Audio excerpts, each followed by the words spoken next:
Sewage के अंदर घूमते पागल प्रेत का प्रकोप। मेरा नाम सुंदरलाल त्रिपाठी है। मैं एक जमाने में साड़ी की दुकान पर काम करता था, लेकिन आज निवृत्त जीवन बिता रहा हूँ। मेरे 2 बेटे हैं, वही घर का खर्चा संभालते हैं। बचपन से ही मुझे खेल कूद का बड़ा शौक रहा है, इसीलिए जवानी के दिनों में भी गली की बच्चों के साथ बच्चा बनकर कभी क्रिकेट तो कभी गुल्ली डंडा खेलता रहता था। आज मैं उस खौफनाक घटना की बात बताने जा रहा हूँ जिसके कारण कई बच्चों की अकाल मृत्यु हुई है। चोकरी वाला सीवेज हमेशा से ही भुतिया अड्डा रहा है। बदकिस्मती से मोहल्ले का वह एकलौता चौड़ा इलाका था जहां बच्चे खेल कूद कर सकते थे। कांचा सोमा साड़ी वाला की दुकान पर मेरी नई नौकरी लगी थी। एक दिन सेठ के बेटे का मुंडन था तो उन्होंने मुझे काम से जल्दी घर भेज दिया। मैं मोहल्ले में चोकरी पर जाकर बच्चों के साथ क्रिकेट खेलने लगा। अचानक गेंद खुले सीवेज में जा गिरी। पास खड़ा हुआ नकुल नारियल के छिलके से गेंद बाहर निकालने की कोशिश कर रहा था, तभी उस खुली गटर में तेज हलचल मची। नकुल बड़ी तेजी से वहां से दूर हट गया। सारे बच्चे मस्ती में थे। एक के बाद एक सभी लड़के उस गटर में बड़े बड़े पत्थर फटकारने लगे। मुझे कुछ ठीक नहीं लग रहा था। मैंने सारे बच्चों को सीवेज से दूर किया। उसके बाद मेरी नजर सीवेज के भूरे पानी पर पड़ी। तब मुझे ऐसा लगा कि पानी के भीतर एक पीली आंखों वाली विकृत आकृति छुपी थी और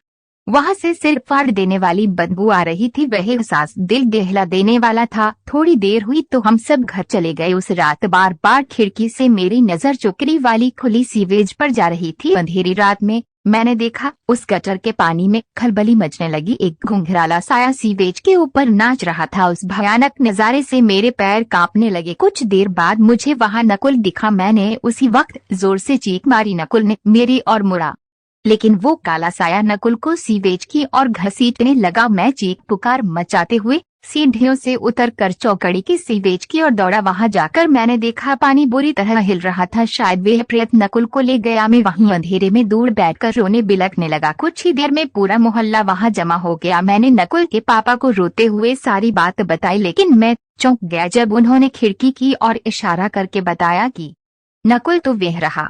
उस रात लोगों ने मेरा खूब तमाशा बनाया। मैं चुपचाप अपने घर में चला गया। 3 दिन बाद पता चला कि मोहल्ले का एक लड़का अमित बुखार की वजह से गुजर गया। मैं उसके घर गया तो मैंने देखा उसके हाथ पर काटे जाने का निशान था। अमित की दादी ने बताया कि खेल खेल में नकुल के साथ झगड़ा हुआ था, तब नकुल ने अमित को काट लिया था। अब मेरे रोंगटे खड़े हो गए, चूँकि मुझे पता था कि उस बच्चे की मौत का कारण बुखार नहीं, नकुल का काटना ही था। मैं अपना शक दूर करने के लिए उस शाम नकुल के घर गया। मैंने उसे पूछा कि उस रात सीवेज पर तुम ही थे ना?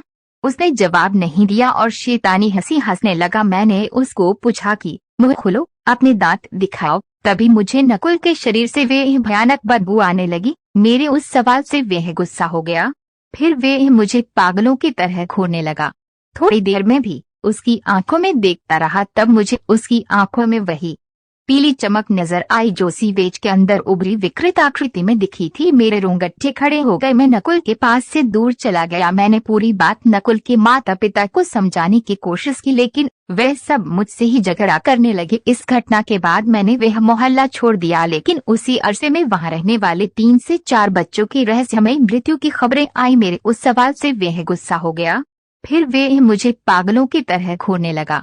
थोड़ी देर में भी उसकी आंखों में देखता रहा। तब मुझे उसकी आंखों में वही पीली चमक नजर आई जो सीवेज के अंदर उभरी विकृत आकृति में दिखी थी। मेरे रोंगटे खड़े हो गए। मैं नकुल के पास से दूर चला गया। मैंने पूरी बात नकुल के माता पिता को समझाने की कोशिश की, लेकिन वह सब मुझसे ही झगड़ा करने लगे। इस घटना के बाद मैंने वह मोहल्ला छोड़ दिया, लेकिन उसी अरसे में वहां रहने वाले 3 से 4 बच्चों की रहस्यमयी मृत्यु की खबरें आई। मोहल्ले में नकुल का नाम बार बार उस प्रेत के साथ जोड़ा जा रहा था, इसलिए उसके माता पिता नकुल को लेकर शहर छोड़ गए। बाद में पता चला कि नकुल बिना बताए कहीं चला गया है। उसके माता पिता भले ही अपने बच्चे को लापता समझे, लेकिन मेरा दिल कहता है कि वह सीवेज वाले प्रेत की बलि